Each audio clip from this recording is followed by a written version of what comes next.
Hi, this is John Furchbeck. Today is April the 23rd, and we are interviewing Norma Merrick, a long-term resident of Carroll County. Good afternoon, Norma. Could you tell us your name and how long you've been up in Carroll County? My name is Norma Merrick, and I've been in Carroll County 60 years. Wow. That's a long time, isn't it? A long time. Doesn't seem that long, but Yeah. it's been a long time. Where'd you move up from? From Dundalk. Dundalk. Mm. And your parents, were they natives of Dundalk? Yeah, they were born in Italy, From Italy. yes. And when they came over here, they landed in Elis Island, and then they went down to North Carolina. They were, let's see, back in here. They had, were given 10 acres of ground and a house, supposedly the house, but they had to build their own house. The whole community and a colony of people came over at that time, and they built a long house, and everybody lived in the long house, and each built their cabins on these 10 acres of ground. Yeah. And that's how they didn't have a house on it. It was just, Wow. they had to clear the land. It was all woods. Yeah. Do you have any idea how long they stayed in North Carolina? Well, my father stayed there. I was born when they came to Baltimore. So they were there. My father was 27 years old. They were there about 10 years. Wow. Yeah, and when he came, how did he get from North Carolina to Baltimore? Do you have relatives up here? Or No, they were supposed to go to New York and then go to California by boat from California, from New York. And my mother got sick. That's when I was born. They landed here, and she felt so good. She would hear that they stayed. Wow. I was born up on Crescent Street, Yeah. in Baltimore. And my father got a job down at Sparrows Point. Wow, that's really interesting. Yeah. Well, then from Dundalk, from Italy to Dundalk, yes, you got married in Baltimore? Yes. I got married in St. Rita's. St. Rita's. St. Rita's in Dundalk. Yeah. And how long was it after you got married before you decided to move up to Carroll County? It was about 10 years. Yeah. Yeah. So, and what prompted you? How'd you find the property up in Carroll County? How'd you get all the way up here? Well, we had 5 kids at the time, children, and I got so tired of riding around looking for property that I told George to go out himself, and he liked this place. So that's how we come out here. Yeah. Is it a big farm or? It was 47 acres. 47 acres. Mm-hmm. That had to be quite a shock coming from I know. the city to the country in 47 acres. Yeah. Did you start a little farmette with animals and a big Well, crop? They auctioned off the cow that was at that farm, and we bought the cow, and I never saw a cow that close. I only saw a picture of a cow. And nobody knew how to milk a cow. So by the time George learned how to milk a cow, his hands were so swelled up he couldn't open or close his hand. I don't know how he worked. This is a mail carrier in Baltimore, and I don't know how he did that, shifting all that mail. I don't know. But you had one cow, and you have 47 acres. Did you farm all of it right away, or? No. We didn't have any equipment, so we bought somebody had a little tractor for sale. We got that. And on the way home from the place where we bought the tractor, the front wheel started to wobble and shake. So they couldn't use that. So we had that fixed. And by the time we learned how to do anything, the place had grown up like a wilderness. It was like a jungle on one end. Yeah. And finally the neighbors and all came over and they helped. They were wonderful to us. Yeah. Gee, it sounds like you had a great relationship with the neighbors. They took pity on the city people, huh?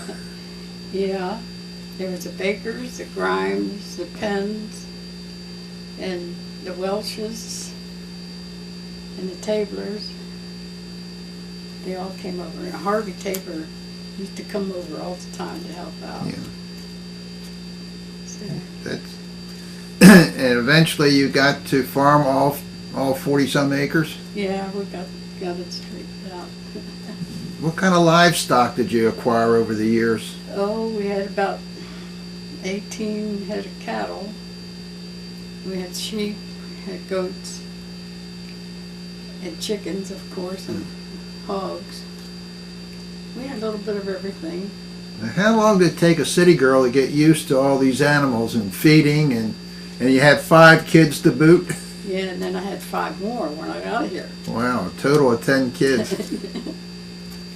Yeah. You just have to take it in stride, that's all. You do what you have to do. That still had to be a real shock. Oh, yes. Yes, and no central heat in the house. Just have wood stoves. Have electricity? A little bit. I think we had one bedroom upstairs had electric. They were just putting electric in at that time. See, this was 1949. Yeah. Wow, 1949, they were just starting to put electricity back here in the area. Yeah. Couldn't have been too much of a road. I mean, you were pretty far off the main road, off Gillis Falls Road. Yes, and there was a pretty good sized hill on the side. You couldn't get up there in the winter time. Or in the spring when it was muddy, you just had to walk to the end of the lane, which is about, I guess, a good half mile or more. Yeah, about 3/4 of a mile. Yeah. Either way, we were sitting in the middle. Right. You had to walk either way. That was a long walk in the mud and in the snow and the ice. Yeah. The kids had to do that every day to go to school? Yes. They had to do that every day, and if they missed the bus, they had to walk to school, across the field. Sometimes somebody would pick them up, take them. I guess that wouldn't be too good a thing nowadays. No. Gee. What impressed you the most about living up in the county? I mean, you had all these challenges with the kids and the farm and the animals. What kind of experiences did you have that made it all worthwhile? Well, we had plenty of food, which was one of the reasons why we moved from Baltimore, was to have some decent food. And, well, what else? Did you get into butchering? Yes, George helped the butcher hogs every fall, and they had butchering, and I used to help butcher turkeys. Mr. Grimes always had turkeys. He had a stall in Baltimore on Lexington Street. Yeah, the old Lexington Market. Yeah. And I used to go help butcher turkeys. And used to go up and help him garden, pick beans and stuff for him to take. The kids and I would go now. Yeah. Well, I guess with 5 kids and 5 more on the way, you had a lot of helping hands. Yes. Or did you have to chase them around to get anything done? Well, a little bit of both, I guess. They were pretty good. Yeah. Do all your children live in this area? One is down. The furthest one right now is well, that's our grandchildren. All the kids live right close. All my children, and their children are spreading out. Yeah. What kind of activities did you get involved in up here? Were you involved with any church? Yes. was St. Michael's Church in Poplar Springs. It was, well, I was in there. We were active in most everything they had. I think you still are, aren't you? Yeah. Kinda. Yeah, kinda. What kind of things you do to church? Did you used to set up bingo and? I set up the bingo, did all the cards and stuff. I open up the church in the morning at 8:30, and I keep the linens and stuff like that up to date. And do all the little things, all little things. All the little things. Yeah, light the candles and make their. You go to church almost every day? Every day. Yeah. Well. And over at the church, I know you did a lot of work over there and spent a lot of time. What are some of your special memories about that church? Oh, well, when we came up here, I believe there was only about 19 families. Of course, we all had a lot of children, and they were all, it was like a big family all together. It was nice. Yeah. St. Michael's is quite away from here, if I recall correctly. About 10 miles. About 10 miles. So you travel 10 miles with 5 kids, and then eventually 10 kids. Yeah. Wow. You needed a truck to take everybody back and forth, didn't you? Yeah, we used to pile them in the back of the pickup truck. That was the way they got into church. Oh, wow. What kind of special hobbies did you have, or do you have? Were you into square dancing? Square dancing. No special hobby. Well, square dancing is a kind of a hobby. How long did you do that? Pretty near after we got started. We went out every night. The kids called us delinquent parents. Delinquent parents. That's a cool name. Yeah, we'd go down to Washington, Virginia, up to New Jersey. We traveled all around. Square dance with different clubs. How many people were in your local group here? Well, we were charter members of the 4 county squares. And I think we had about, I guess, 30-some. Yeah. And did your husband George, was he a caller or? He became a caller, a cuer, what we call a cuer. Cuer. He cued round dancing. He could do the square dancing too, but he liked the cue round dancing better.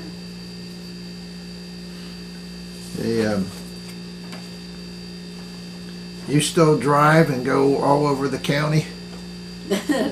No, now I just drive over to church and do my little chores around town.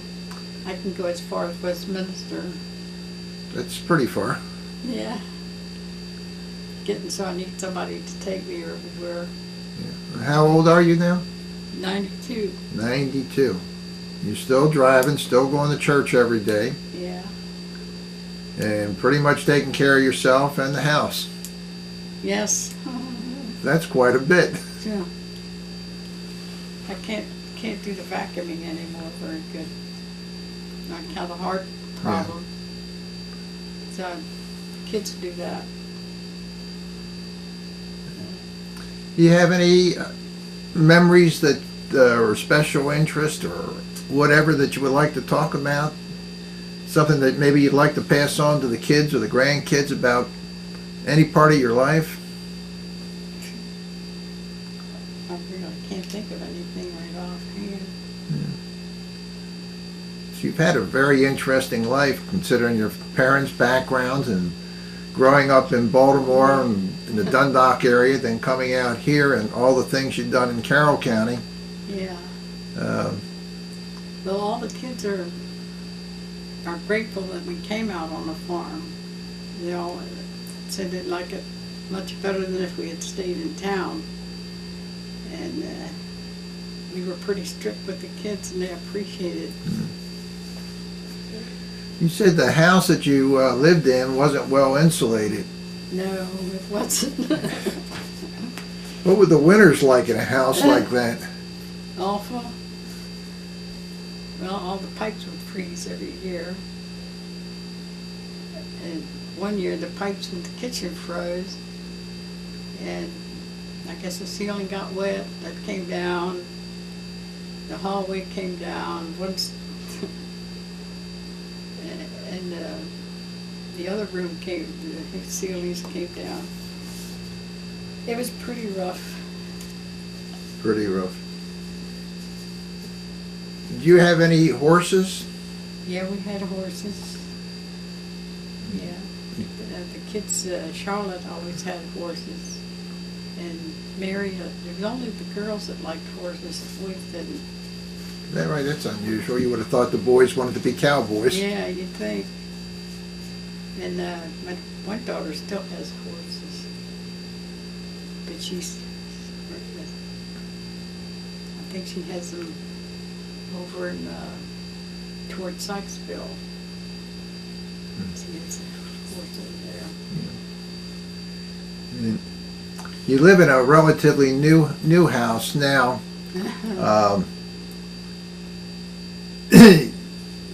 You used to have this farmhouse down the bottom, and that burnt down several years ago. Yes. Mm-hmm. Yeah. And then after that, you wound up selling and moving up to this area. Right. Yeah. So 40 acres or so. 40 acres. And Anthony's got 3.5. And I've got 3. Between the two of us, I think we've got about 7 acres. Yeah. Well, you have a son that lives with you and another son that lives next door. Yeah. Plus the kids visit pretty frequently. Yeah, every weekend. Wow, it must be quite a house full. It gets to be quite a house full. Yeah. Yeah. Did you tell me how many grandchildren and great-grandchildren you have? I think I got about 22 grands and 11 greats. 22 and 11, wow. Did you ever think you'd live that long to see those many kids? No, I didn't. I didn't think I'd see that many. Yeah. Do you remember anything else, any special things about working in the garden, or things that might have happened that were kind of eye-catching or ear-catching at the time that were shocking? You know, Well, the first year I came up here, there was a hedgerow that had blackberries. I guess they were big as plums. Well, I went up there to pick them early in the morning, and I didn't realize anything like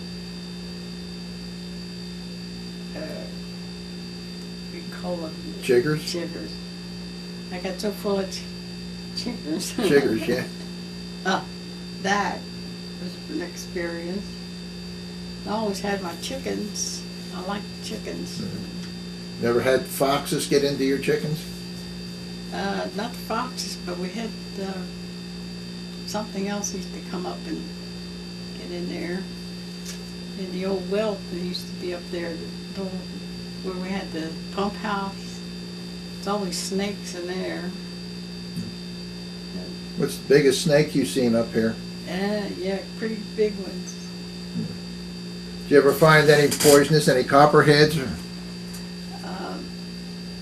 No, I don't think so. Mostly black snakes? Yeah, black snakes. Yeah. And how long did you have milk cows? How long? Milk cows we had as long as the kids were there. But then we got rid of some of them because I had too much milk and stuff. We used to give milk to people who used to live in what was it called, a little cabin down here by a stream, right near Watersfield and Gillis Falls. The family even moved in there. George would leave a 5-gallon can of milk in the morning and pick up the empty on the way back. They had about 5 kids too. We used to do that. And then the neighbors, Eckridges. You remember Eckridge? Yeah, I know the name. They would have a cow. When their cow was dry, I'd give them milk from here. When my cow was dry, they'd give me milk from there. Okay. Good neighbor policy, huh? Yeah. And we pasteurized everything. It sounded like there was a lot of sharing and Yeah. helping between the neighbors. It was. The Grimeses were very good. What kind of things would they do? Plow your fields or? Yeah, they came over and made sure we had plenty of water for the animals and helped out. One year, Harvey came over on his tractor. He had a tractor with like a tank that kind of to come over here in the winter time and made sure the cows had some water. He was a good neighbor. Yeah. Like you said, you used to share, help each other out, making hay and Yes. do all the typical harvest things. Yeah. How many acres of corn did you have, or did you not plant any corn? At least 4 acres, more on one field, and some more up on the other field. I guess it's about 10 acres or more. You used that for food or for livestock? Well, we had a lot of sweet corn, and we had people come out and get at that time, you get a granny sack and go pull $1 a granny sack. $1 for a granny sack of corn. Would be at least 6 dozen ears in there. Pay $1 for an ear now. I know. Well, Yeah. And we used to sell tomatoes and everything. did you ever make your own butter? Oh, all the time. We had a big butter churn, and we'd watch television, and you'd pass the old churner from one kid to the other until we got the butter. And I used to take butter into the store. Toppers used to buy the butter. I'd make a pound butter. Yeah. Don't think how many things you really remember till you start thinking of these Yeah, little things and right. saying, wow, I made my own butter. You know how few people even know that butter was made by hand? I bet none of your grandkids do. No, they don't. I guess you had to bake your own bread too? Oh, yeah. George would get up at about 3 o'clock in the morning, go out and milk the cows. While he was out there, I'd have biscuits, bacon, and he always had to have his eggs, about six eggs every day. Wow. Nobody would recommend that today, would they? Oh, yeah, he had about 6 eggs every morning with some steak and homemade biscuits. Yeah. So, And you did all that cooking and managed to raise 10 kids. It's kind of remarkable. It really is. But you just did it and didn't think anything of it. no, just got up and did it. Didn't get much sleep back then, did you? No, I still don't. It's gotten to be such a habit. I don't get much sleep. I get up the same time as I used to down on the farm. What time is that? I wake up at 3 o'clock, What time do you go to bed? about to after the 11 o'clock news. Wow. I sleep about 3 hours a night. You've done that most of your life? Yeah. Gee whiz. Let's go back to your parents. That was kind of interesting with them coming over. They came over from Italy, and you said that it was like a whole group of people from the same village came over to North Carolina. Yes. Mm-hmm. Did your mother and father come over together, or? No, my father came over first, and then he sent for her. I guess it was about 7 months later. After he had the house built. Were they right into North Carolina, or they come through Elis Island? Oh, they came through Elis Island. Got his pictures here.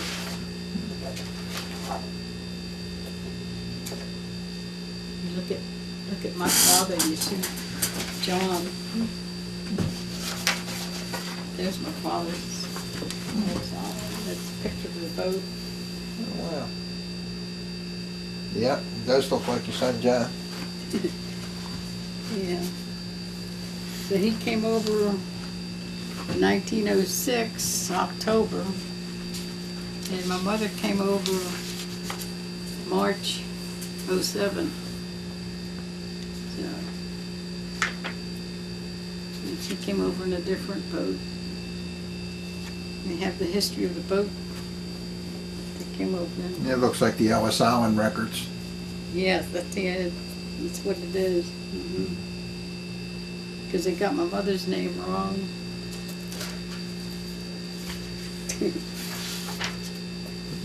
Yeah. Your father worked down Bethlehem Steel at Sparrows Point? Yes. What'd he think of you moving out to the country? He wasn't a farmer. Now his people were all farmers, but my father didn't like farming.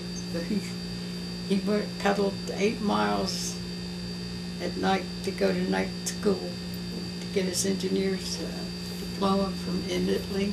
Yeah. So, and I never knew my grandparents outside of his mother. She came over. I don't know what other grandparents at all. Yeah. Did your grandmother live with you then? Yeah. Did your father or mother ever come out here and visit you on the farm? Every weekend. Every weekend? Yeah. That had to be quite a trip from Baltimore. What was it, about Yeah. 2 hours at the time? Right. And George's mother and father used to come out every weekend too. Well, so in addition to your kids, you had your in-laws. And I guess you had to feed everybody. Yeah. Every Sunday, fried chicken. Have to go out and kill the chickens. How many chickens do you have to kill for all those people? I guess about 4 at least, 4 or 5. I don't remember that. Just killed a lot of chickens. Did you have to do it, or did you send your husband out? I did it. You did it? Yeah, it has the axe with the chopping block outside. I can't believe a city girl got used to doing that so quick. But like you said, you had to do what you had to do. Yeah. I guess you had fresh meat from whatever, Yes. We you know, had fresh pork meat. and beef. Yeah, made our own bacon and scrapple and sausage, ground beef. Used to put the stuff up in the locker with the freezer locker. Okay. Because we didn't have a freezer. We just rented a locker. Did you butcher here, or did they butcher up at the locker room? Or a combination? It was a combination at first.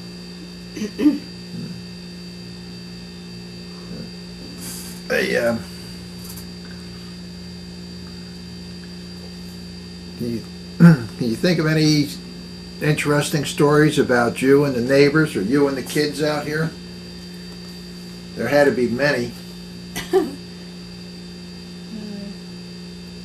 Not anything special. Our kids, there was 5.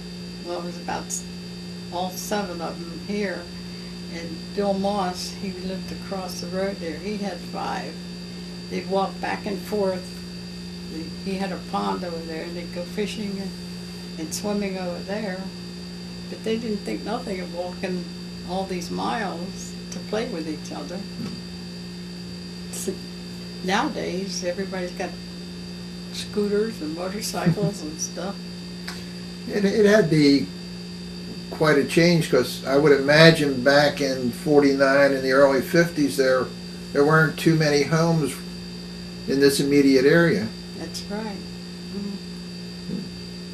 Yeah, everybody had their farms. One farm had 400 acres. And I forget how many Roy Welsh had. He had a lot.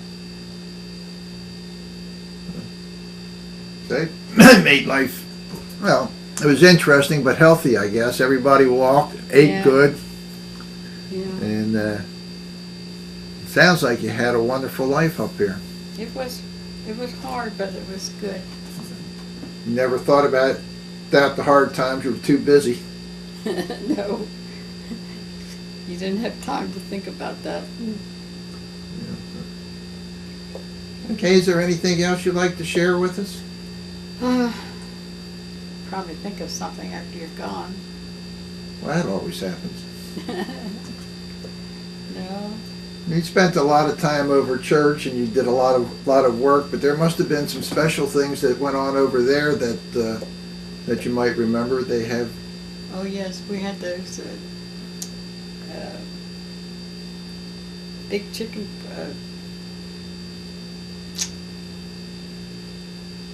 Those big chicken dinners that we would have. And all the farmers would get together. I raised tomatoes, peppers, and cabbage, and we'd take it all up to church. And Doc Fool's wife, she got a slaw cutter. We'd make our own slaw right there. And all the corn. Everybody had corn. Yeah. They had a lot of games for the kids besides all the food. Well, yeah, the kids played games. Were they funny. just? Yeah. Besides bingo, what other things did you do over church? You worked bingo more than played it, didn't you? I don't play bingo. I used to work in the kitchen Yeah. when they first had it, but I set up the cards and all that stuff. And when we first came here, George and I had the maintenance to keep janitor work, kitchen work. On top of all your farm work. Yeah. Just another little thing to squeeze in all your free Yeah. time. Yeah, and then the Jesuits, they used to come up and teach the kids in the Sunday school. Uh-huh. They would sneak out and come over on the farm, and I'd have like 8 pies baked, or 3 or 4 cheese cakes, a big pot of spaghetti or something like that. They'd be over there for a while. So in addition to feeding your kids, your in-laws, now you tell me you had a bunch of priests that would come over, or Yeah. novitiates would come over, and you'd have to feed them as well. Yeah. How many people did you have? What was the most you ever had for a Sunday dinner? Oh, I don't know. So it's 4, 6, 8, 10. My own family. I don't know, maybe 20 or 30. 20 or 30. I bet you got a lot of help from your kids too. You had to, too. Yeah, you Yeah. had to put them to work. Yeah. That's really something. Yeah. Is there anything else? As you said, you think about a dozen things when we leave, but Yeah, I don't think I can think of anything else. well, we can close up for today, and we can follow up again in the future. You get over the shock of being on camera. Yeah. And I want to thank you very much on behalf of the Community Media Center in Carroll County, and wish you the best. Thank you. Yeah, you're welcome.